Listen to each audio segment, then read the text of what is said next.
been raining. I The never, weather I, is up and down never here. think of it. Never think of Australia as raining. You're probably thinking of more Queensland, north of Australia. But down Yeah. here, the weather is crazy. Like you'll get all 4 seasons in one day. Yeah. Yeah. I actually dated a girl from Melbourne for a couple of months. Oh, yeah. So yeah, I spent a couple of I did about 3 or 4 months traveling around Australia. So I didn't get to see Western Australia, but yeah, I did Sydney all the way up to Cairns, Northern Territory, down to Adelaide, across to Melbourne, round to Sydney. Amazing. Yeah. It was fucking incredible. I had such a great time. It's such. So where are you based at the moment? I'm in South London. Okay, cool. So yeah, and yeah, it was just I learned to scuba dive. I saw sharks. I saw crocodiles, snakes.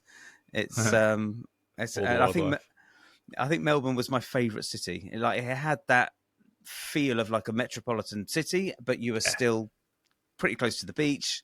The sea was there. It was cool. It was nice. Nice. So anyway, Jamie, thank you for doing this.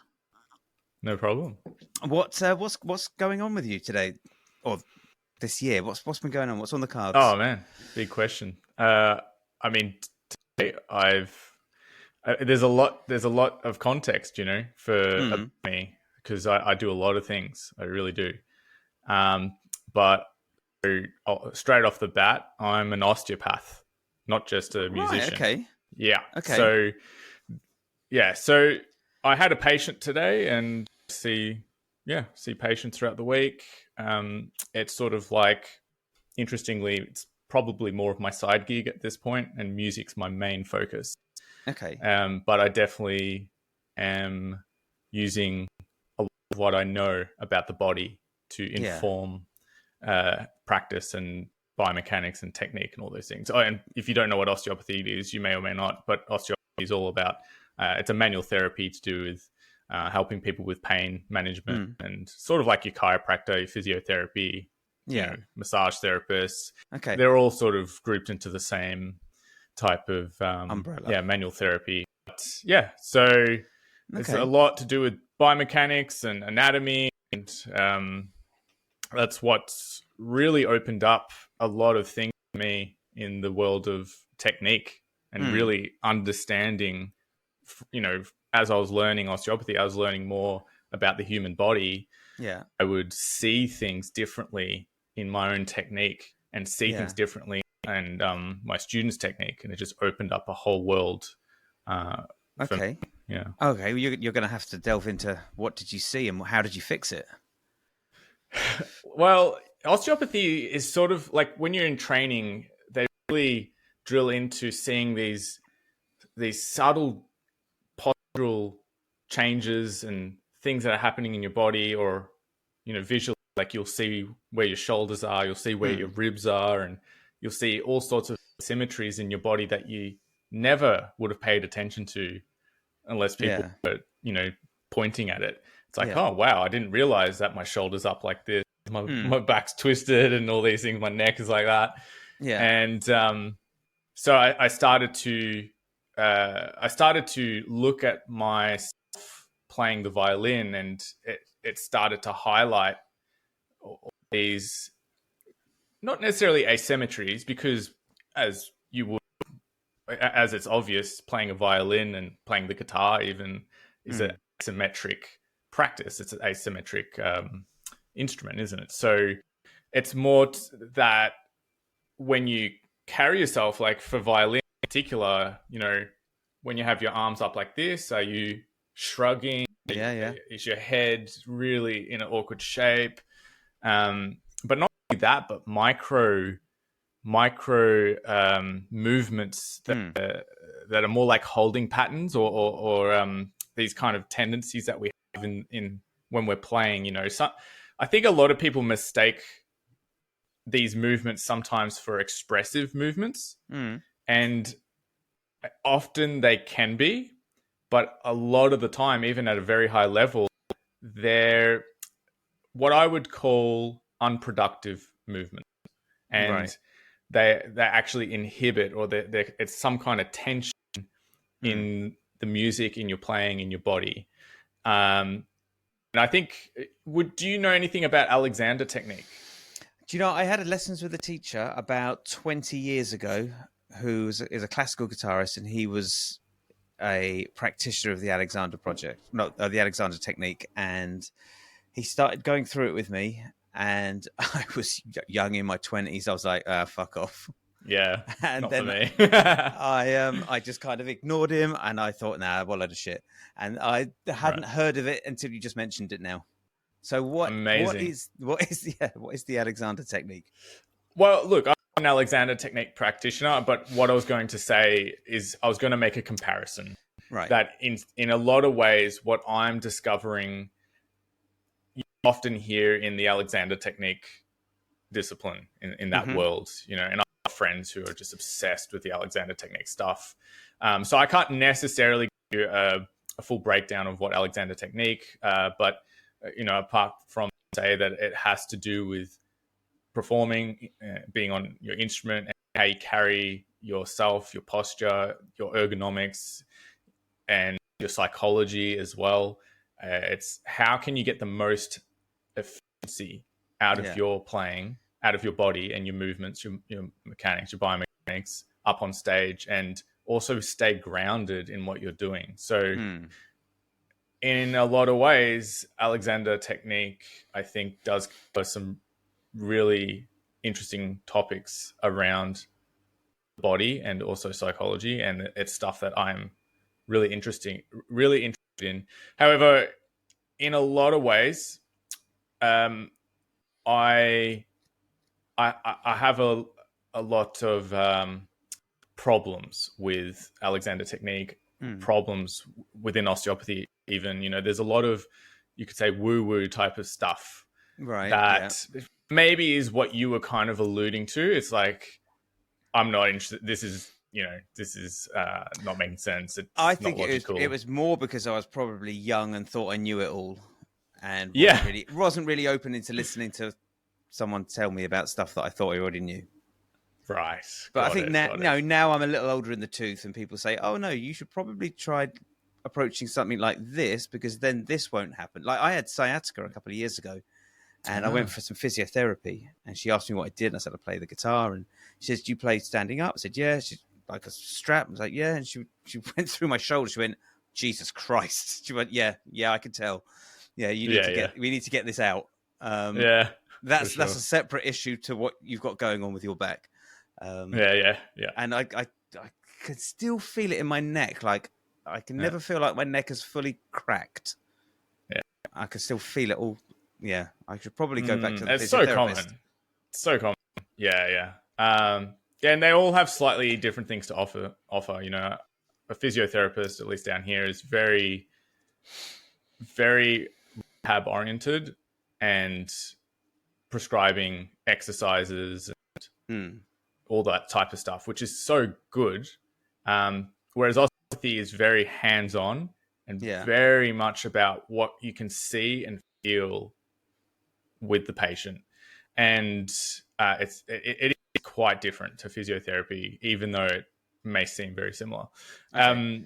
But yeah, it's so common, among instrumentalists, that they'll have neck and shoulder pains, especially violinists. I mean, it's just so common. But yeah, my mum plays the guitar and my dad plays the guitar, and they both had issues as well with pain, and they've called me up to sort of help them out with how they can fix their setup, essentially, which is somewhat, I would say, if I had a specialty, that's something that I've really nailed down pretty well, at least for myself, and I can see it a lot in others, and especially in the violin, of course. But even in guitar, you can see, it's like people huddle over, especially in classical guitar. You often see this huddled over look, rather than people actually look really nice, very, very nice, and it's you just got to really think about your setup, and if you're doing hours and hours of practice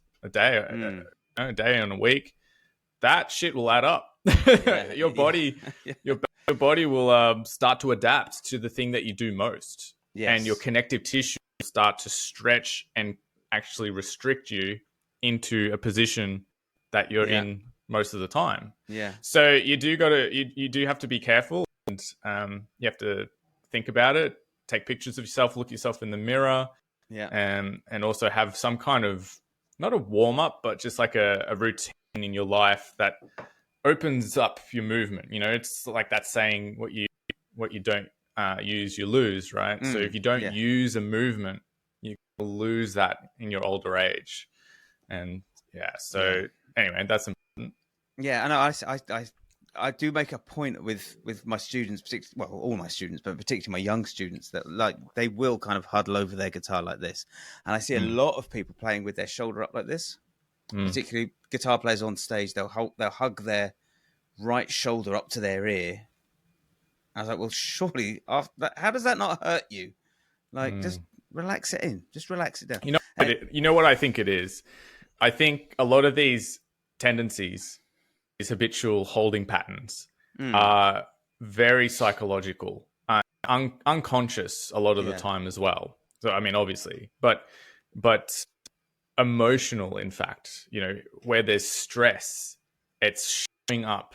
Where there's stress psychologically, especially on stage, as you can imagine, it's showing up somewhere, somehow in the body, unless you are really highly trained in letting go. Yeah. And this ability to just control your breathing and let go of this tension in your body and be able to expand that nervousness, that nervous energy into, and channel it into some kind of performing mastery, that it's like all that energy is going into this choreographed movement that you've practiced over and over and over again, and not being lost somewhere in the body and constraining the music. Yeah. So I really do think the psychological aspect, you can't separate it from the physical, Yeah. Yeah. That's definitely something to think about. So what brought you to osteopathy? Sorry, did I say that right? Osteopathy? Yeah, osteopathy. Yeah. What brought you to that? There's a long story and then there's a short story. Okay, short story.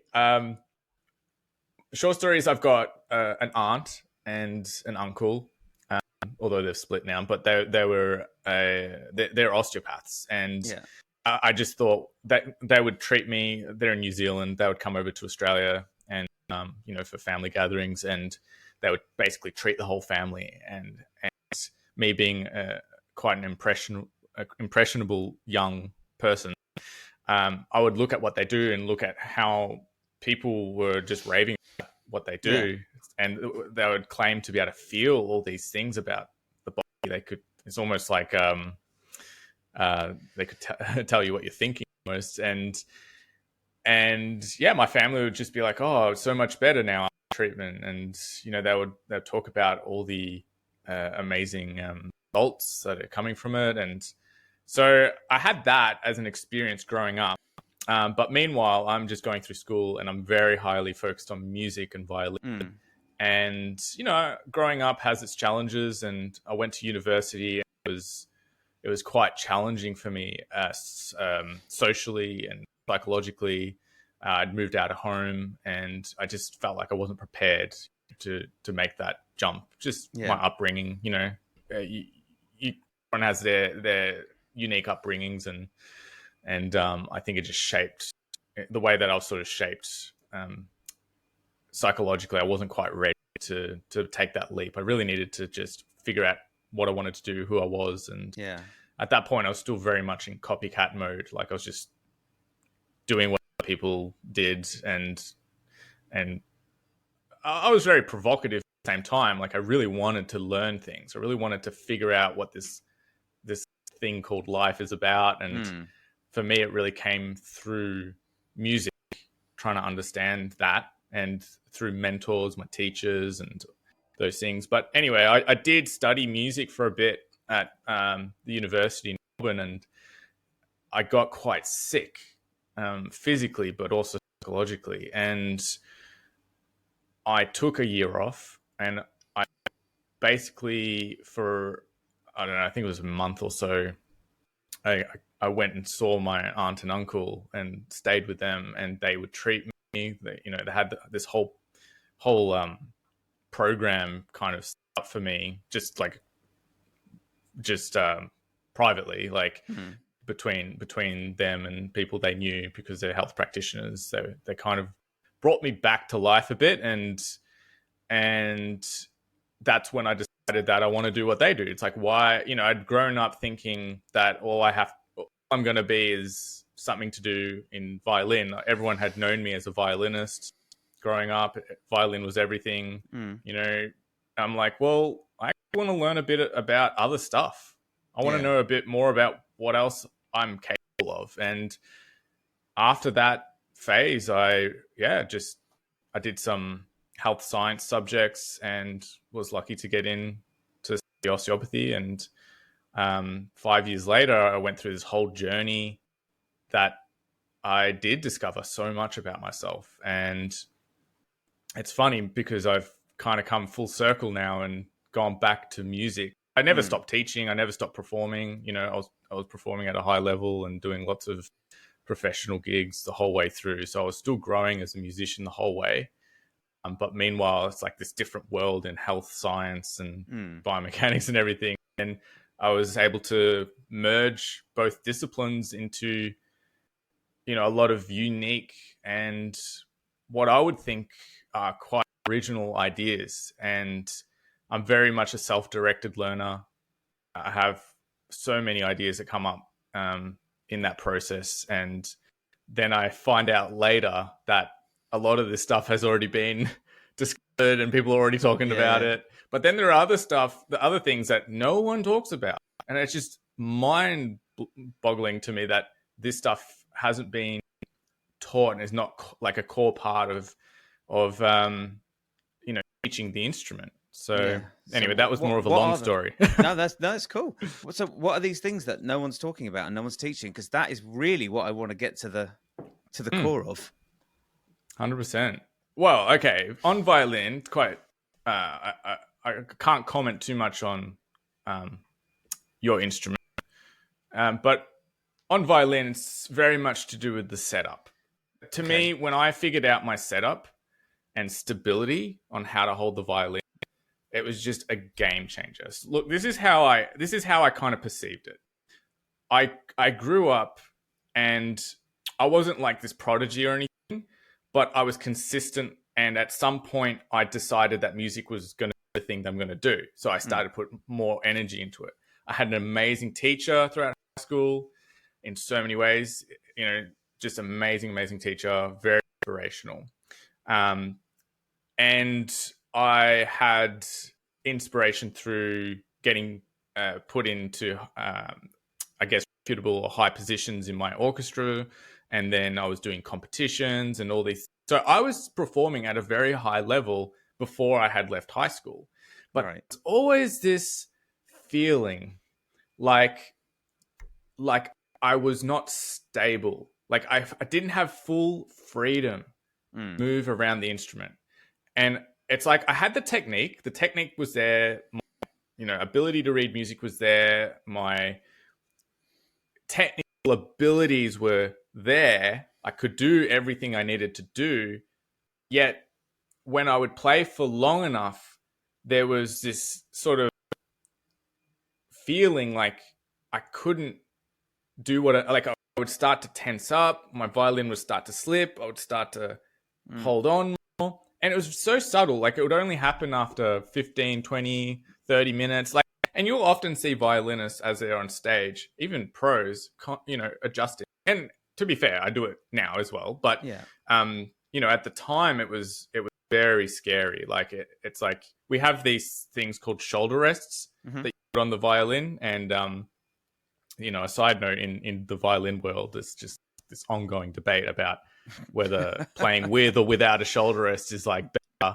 And I've got the answers. I used to work in a music shop, and people would come in and buy shoulder rests. And although we didn't have a stringed instrumentalist who worked in the shop, we had a reed player, but he would say you don't need shoulder rest. Learn to play without a shoulder rest. Yeah, and some teachers would send them in and say get a shoulder rest, and then there'd be other teachers that say no, you don't. And so you just brought up like a 25-year-old debate that I used to have in music Yeah, in this music it's shop. still ongoing, still happening. All right, so go on. What's the answer? You need to be able to do both. Is the answer. Okay. So I think at a high level, like if you're playing high level concertos, I'm not talking like Baroque music or early period music, like modern music that requires you to, jump from down there to up there and do vigorous vibrato up on the E string and in the stratosphere positions. Like, you need stability, and the way you're going to get that, the best way you're going to get that, is through a well-adjusted shoulder rest and a well-adjusted setup in general. But here's the catch: you need to be able to know how to hold the violin stably without a shoulder rest first. Yeah. So you will get the most out of your technique, and arrive at some sort of technical freedom if you have a shoulder rest, but not unless you have the principles of positioning the violin and setting up the violin through padding and all sorts of things. Your chin rest, the shoulder rest, padding, and getting in the exactly the right angle in the right way. Now, the misconception with that is that it's a rigid position, static position, and that's not the case at all. Like, you can still have freedom with these movements, but what you have is this foundation where at any point that you need to move, do vibrato or shift up and down, that the violin is reliably going to stay in position. Okay. So it's something that I'm so passionate about because it just opened up my technique and my technical abilities in so many ways. And no one taught it to me. I've been and saw very high level, world-class musicians, and I had lessons from them, and no one's really talking about it. They don't they don't take you through the process, and it really is a process. Like, and it's an individual process, like to customize the setup for that ability. And you'll see people, even at a high level, again, there's compromises that they make in the technique because they don't have stability. Okay, so yeah, it took me a few months to work it out of like really conscious effort. I would study videos of violinists who would, like world-class violinists would use the shoulder rest and wouldn't use the shoulder rest. And I would just like a magnifying glass trying to work out how they seem to have stability. Yeah. And it took me a while, but I think in combination with my growing understanding of the human body and just having an eye for those things, I finally cracked the code. Is what it really felt like. Like, I felt like I cracked the code, and it just all opened up after that. That's amazing. And why do you think people aren't talking about it? I think there are musicians out there, violinists, and musicians in general who, and especially in the Alexander technique realm, that seem to talk about these things, but they haven't really honed in to like the answer. They talk about it generally. It's like, oh, you've got a long neck. Here, have an adjustable chin rest. Yeah. It's like, okay, what else? Like, have you tried this shoulder rest? Have you tried this shoulder rest? Like, just throwing like darts, in the dark, trying to hit something. And rather than really analyzing what's needed and the position and everything, I do think it takes someone who's obsessed to want to work it out, and you're talking to that person. But but and I think the other thing is that a lot of these high level musicians, they're not experts in biomechanics. They're not experts in how the body moves. They're not experts in what we call somatic dysfunction, and they will point to anatomical structures and all of that, but it's a very limited understanding. It's like trying to describe how a car works, and you go, oh, it's got four wheels, it's got an engine, it's got a steering wheel. But it's like, And like you can't like it's not that complicated how a car works, but maybe a computer is a better example. You know, you've got your screen, you got your Yeah. box. Yeah. They can point to general things, but they Yeah. don't have a deep understanding of the inner workings of how the body functions, and also the mind. Yeah. As I've mentioned before, the mind is just so important. Incidentally, I after osteopathy, I did this whole diploma in psychotherapy and hypnosis and all these things, which just again opened up my mind Yeah. to new layers of understanding for performing, and yeah, all these things have as for anyone, you know, gaining experience and learning from different disciplines, it all adds up into something that's you know, of benefit for your trade and your Mm. discipline. Yeah. Yeah. And so people that are struggling with things like that, like things like, you know, slightly crooked hand positions, if you're playing violin or guitar, or even drummers getting shoulder problems. Mm-hmm. What's the answer? Is it going to see an osteopath? No. Finding new teachers? No. Yeah. Look, I'm a terrible osteopath in the sense of most osteopaths are like, you know, here's a treatment plan, you know, come in every fortnight, you know, all these things. Yeah. Um, because I'm just here for truth. Like I'm just here for like what works and what doesn't. I'm not trying to make a business out of osteopathy. It was really me just going in for it for myself, trying to Yeah. work things out, you know, for my own health and all those things. So no, I don't necessarily suggest that you need to go see an osteopath. That's like, I don't know.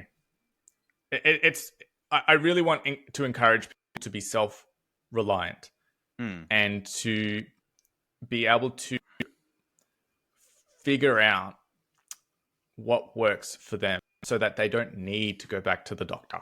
Yeah. They don't need to go back to the osteopath or the physio. And they have an understanding, you know, it's very much to do with knowledge. You need the knowledge and the application of it. And I think for a lot of people, it is easier just to book an appointment and get a massage or get moved around and say, yeah, that's, you know, that's helping me. But it's not going to help if the problem that's causing the you know, the original thing that's causing the problem is still there. Yeah. It's like, you know, if the drums is, you're holding your shoulders like this and you're playing drums and you go, I need to see my osteopath, but then you go back to playing the drums like this. That's You solve nothing. You haven't solved anything. You've just basically got some relief. It's like taking a painkiller. It's not the solution. If your osteopath, however, educates you and can actually talk about these things, and they actually see you play, and they can put things and start to teach you what you need to be aware of, well, that's something different, and I'm all for that. I mean, I'm all for both of the things. It's definitely necessary for people to go see whoever they need to see to work out what's going on and get relief. Absolutely. So I'm not trying to put that down at all. I just see a lot of people relying heavily on practitioners without putting the work in and just solving the problem. But basically, if you're on an instrument and you've got pain, you need to go through a process, right? So you need to be a problem solver, and that's all I would be. If I saw a patient, I'm not going to assume that it's one thing or another. I really need to ask them, deep dive and ask them the case history and work out, when did this start? You know, what are their daily habits? Did something happen just before they got this injury? Did it come on gradually? Like all these information, all these questions, all the answers will point towards the answer that we're looking for. And often it's funny. Often the case is it's not the instrument that caused the pain, but it's often the instrument that prolongs the pain, like it maintains it. Okay. So if they might have hurt themselves, I don't know, playing tennis, falling over, or doing some gardening. They didn't realize at the time. It's like, oh, that was nothing. And then they go to play and it's like, oh, pain from playing. It wasn't even that. And all they really need to do most of the time, you need to just rest. You need to Yeah. stop doing the shit that's hurting you Yeah. and prolonging it. And after after like a period of however long, whatever tissue is in, there's different sort of time frames. But let's say it's like a, I don't know, torn muscle, you know, for whatever degree. Yeah. And what I probably do is rest and not aggravate it until the pain has subsided, that kind of acute pain.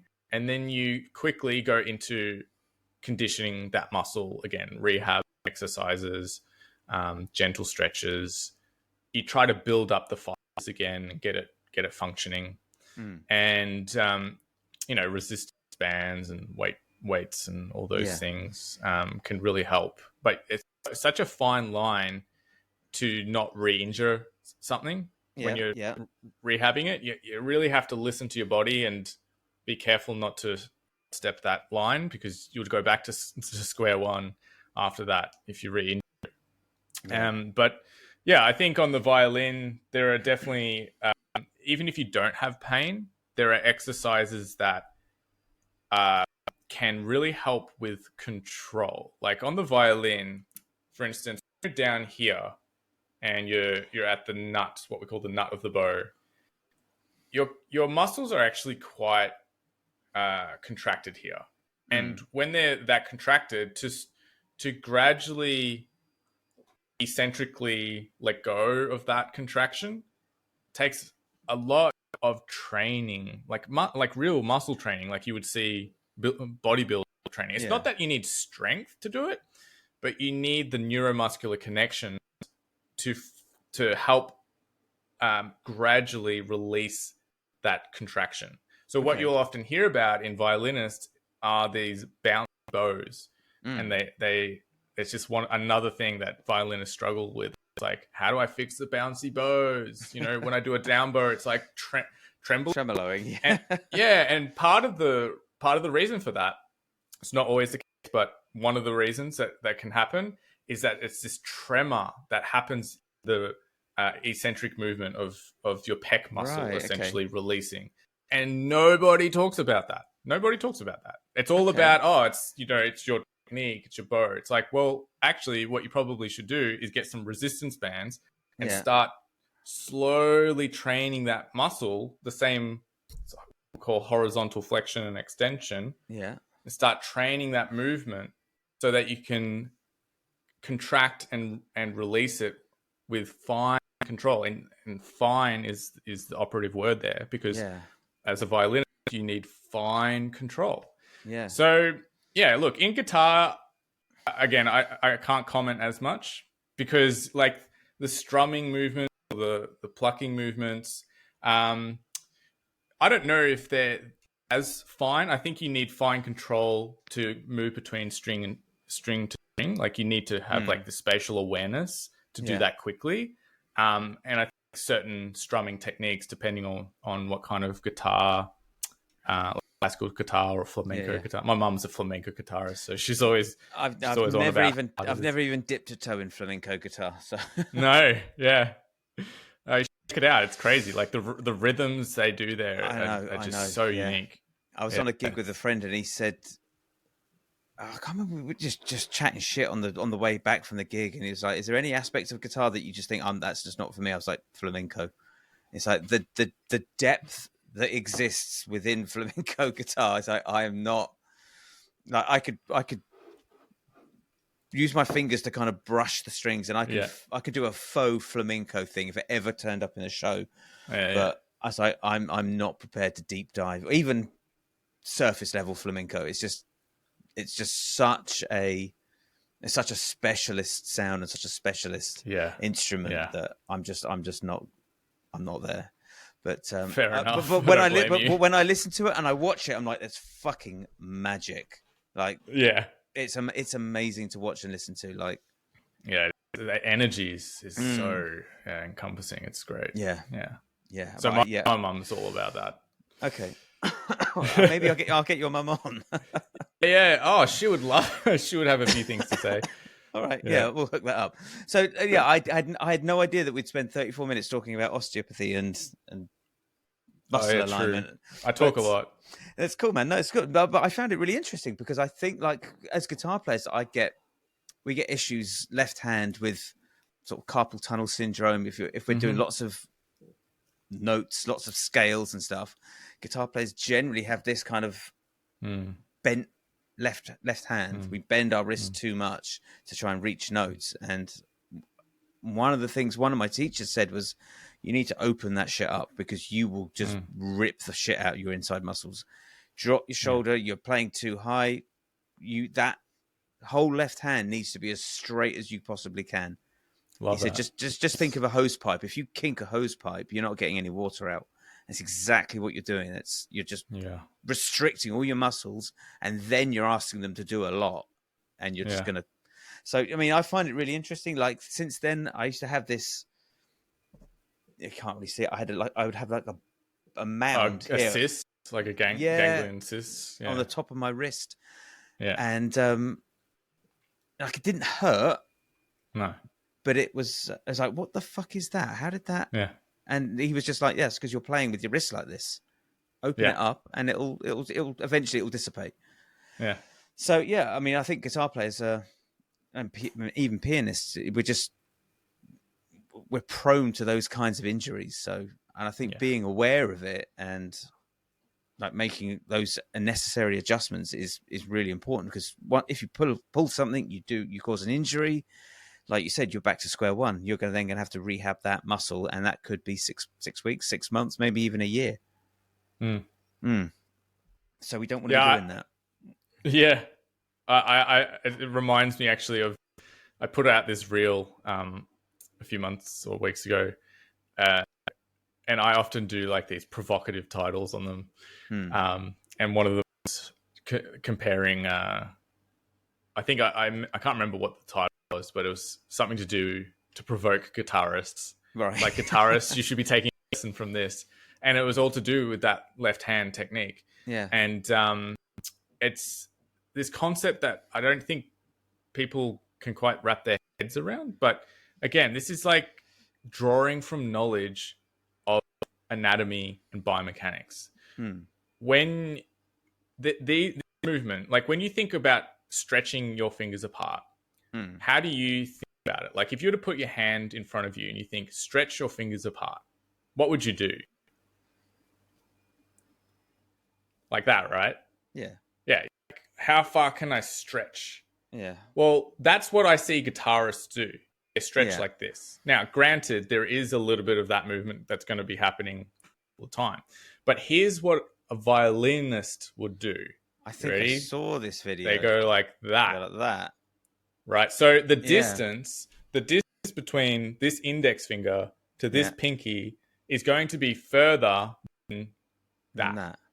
Right. If you go like this and you measure the distance between there and there. Now, if you kind of look at this, I'm not pulling my fingers apart like that. I'm basically just flexing the pinky down and keeping my index finger up.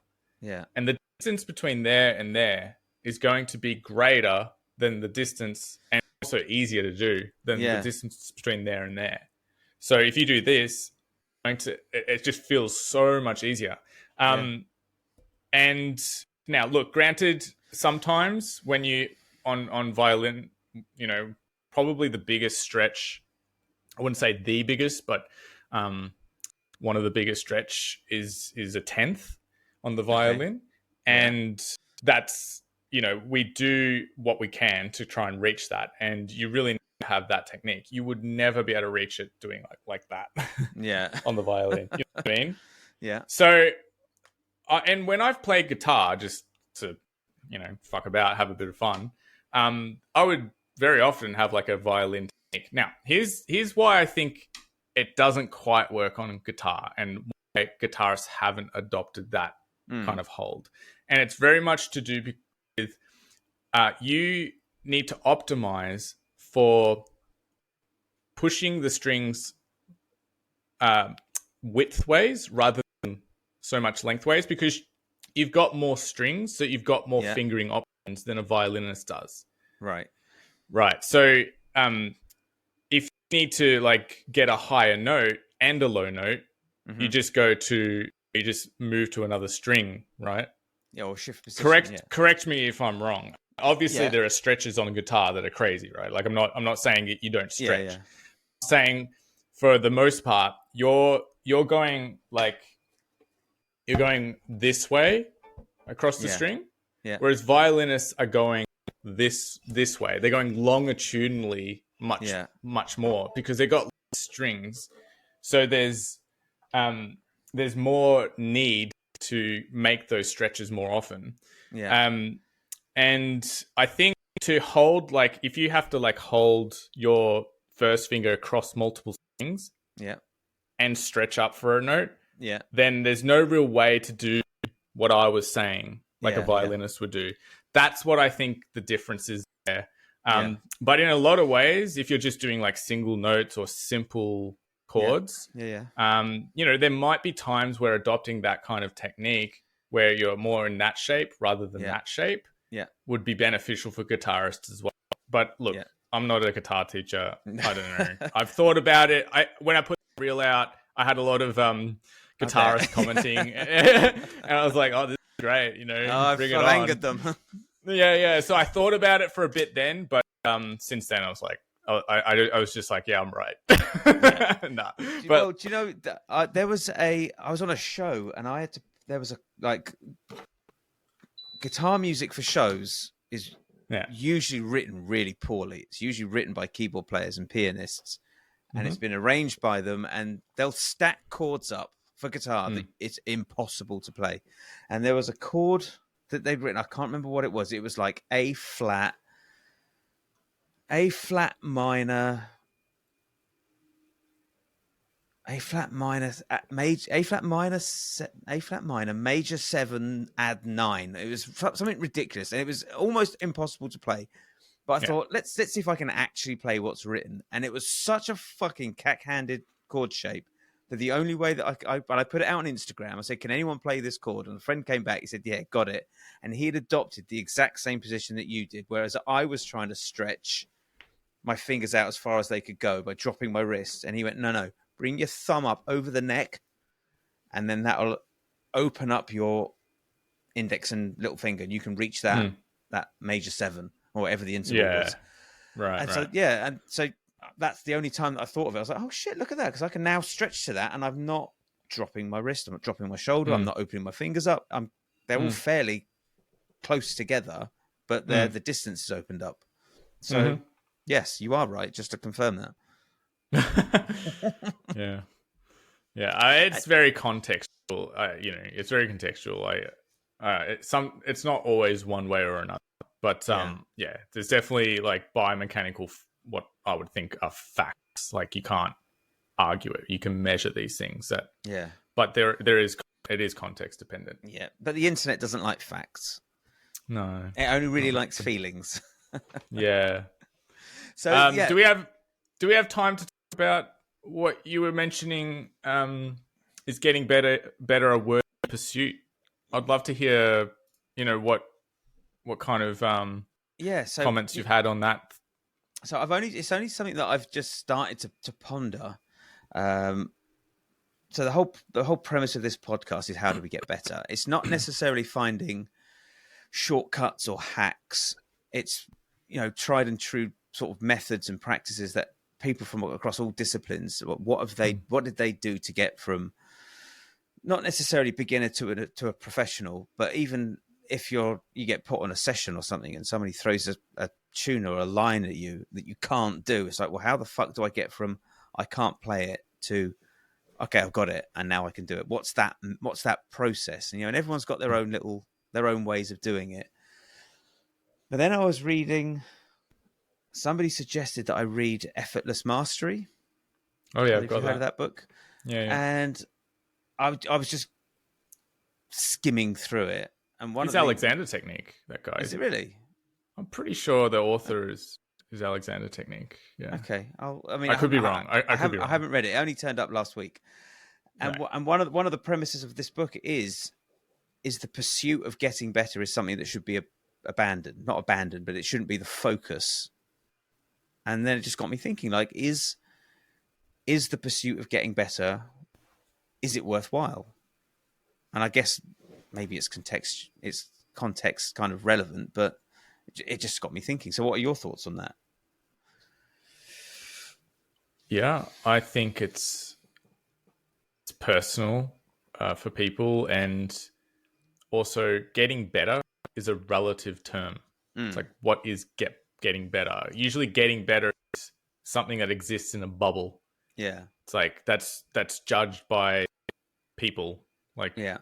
it's like, when you do your when you do like a test or something at school or an exam, especially in the subjective fields like music, it's like, what is getting better, and who is measuring that? Because getting better could look like all sorts of things. Getting better could look like, getting on stage and failing 10 times. It could look like, getting up on stage and forgetting your music halfway through if you're doing it by memory. It's happened to Yeah. me. Yeah. And I would All say of us. that is getting better. So it's self-defined in a lot of ways. Like, you define getting better in whatever way you want. But here's what I think is the problem, is that the definition is often not self-defined. It's imposed by beliefs growing up, Okay. by your parents, by your teachers, by your school, by people who reward and punish you, and they shape what getting better looks like. Yeah. But I think if you can reclaim what getting better is to you, then that's all that really matters. And that might look like getting better from a societally accepted point of view.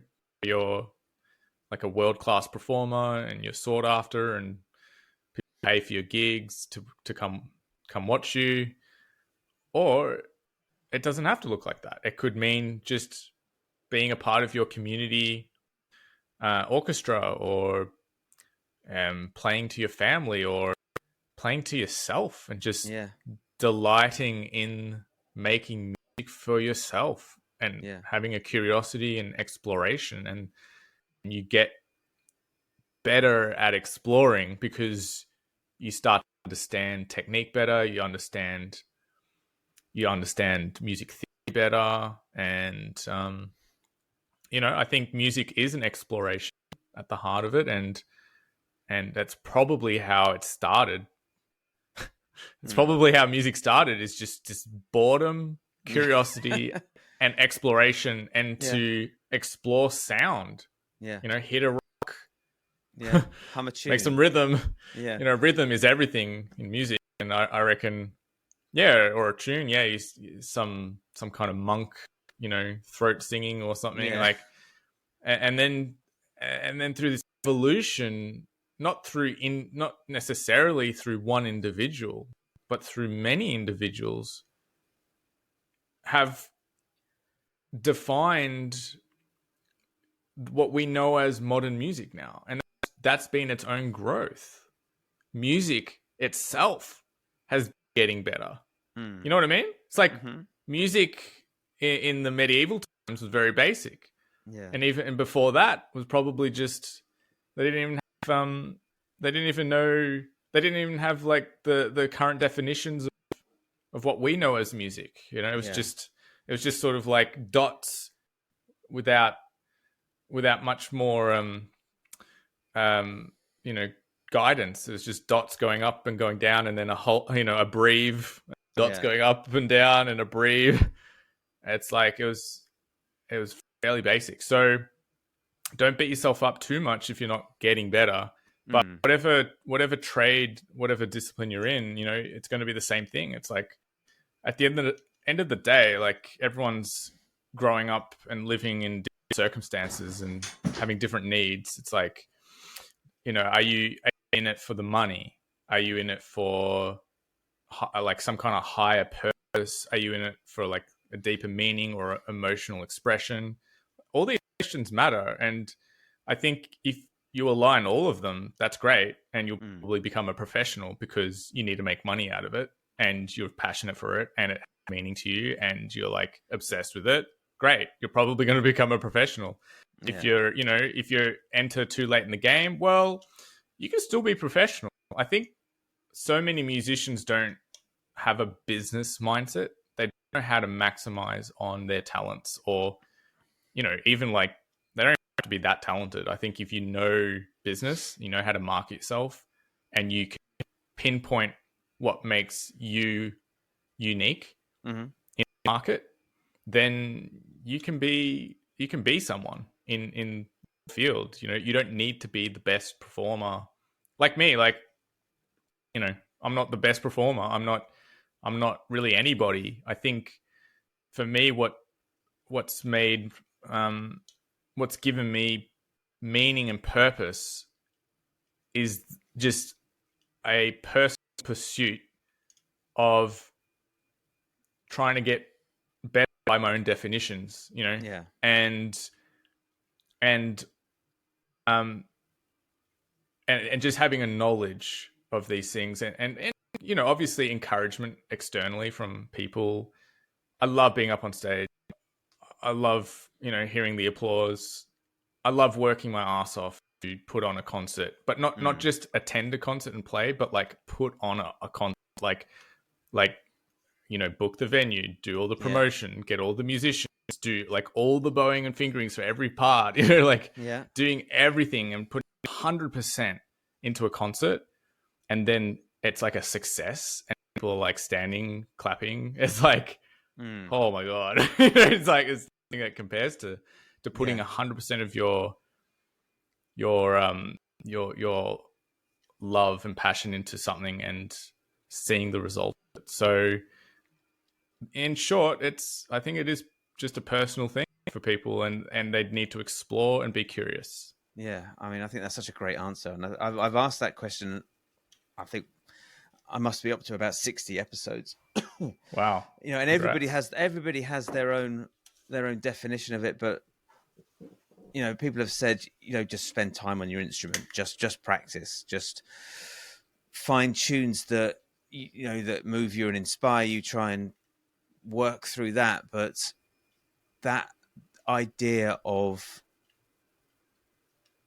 self-defining it and doing a bit of soul searching and figuring out what it is that you want from the instrument and what you want from music, I think is equally important as putting the metronome on and running up and down scales.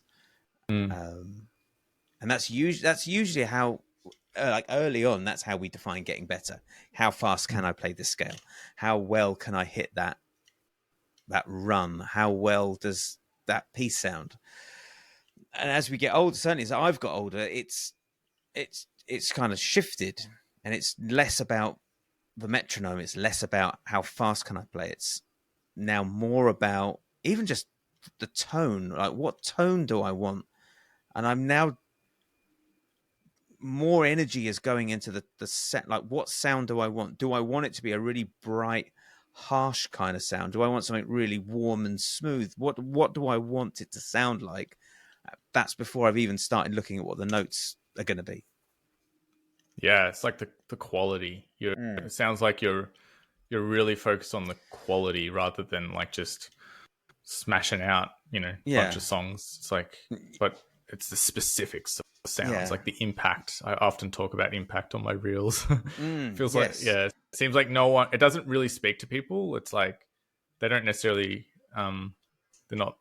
those reels don't necessarily pop off or anything, but I just think it's such an important thing. Like, making an impact. Otherwise, what are you doing? Yeah. I mean, like, great note choice over certain chords is far more important to how many notes can I cram into this bar. But it doesn't sell tickets, How many notes can you shred through this bar and like will always get people like clicking and liking and commenting. But when you say, actually, why don't you try playing this really tasty F sharp over this A minor chord, because it will sound really sweet. It's like, well, no, that's easy. Anyone could do that. It's like, yeah, but nobody is. Everybody's just blazing fucking 100 miles an hour. Yeah, True, man. it's a fine like no. I mean, I discovered you on Instagram, and I found your reels just really engaging, like how to practice, how to nail the thing. If you like, there was the one I saw yesterday. Is, you know, you got this passage you got to play. If you keep fucking up that whatever note it is, the G sharp, you're too flat, you're too sharp. Adjust it, but don't just. What was it? I can't remember. Don't adjust the mistake. You got to run into the mistake and land on it. You have to land on it. And That's don't right. correct. Don't correct it. Yes. Go and do it again, but correct it on your second passage. And keep correcting it. Don't make the mistake and then correct the mistake.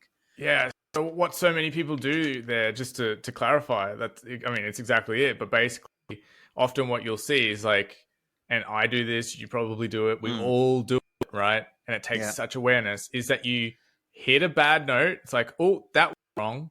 You don't sometimes even process how it was wrong. You just automatically fix it. Yeah. And then you keep going. Yeah. And then you run into the next obstacle, whatever it is, whether it's intonation or something else, you fix it and then you keep going. Yeah. But it's not really fixing it until you can land on where that problem was and it lands accurately. Because if you hit a problem, if you've landed it wrong and then you fix it, what are you training? You're training yourself to hit the wrong note and then fix it. Hit the wrong note, then fix it. What do you want to do instead? You want to train yourself to hit the right note.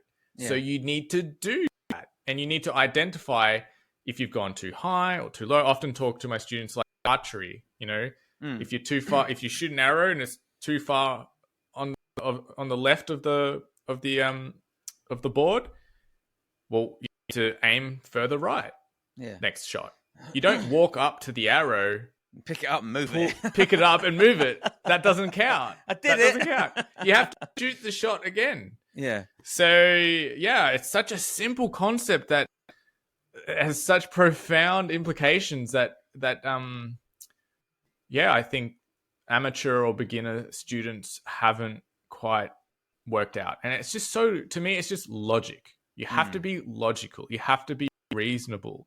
You have to practice with some kind of rationale and reasoning mind. And I think so many people don't. They just do things intuitively, and that's what limits them. You know, that's how they don't get better.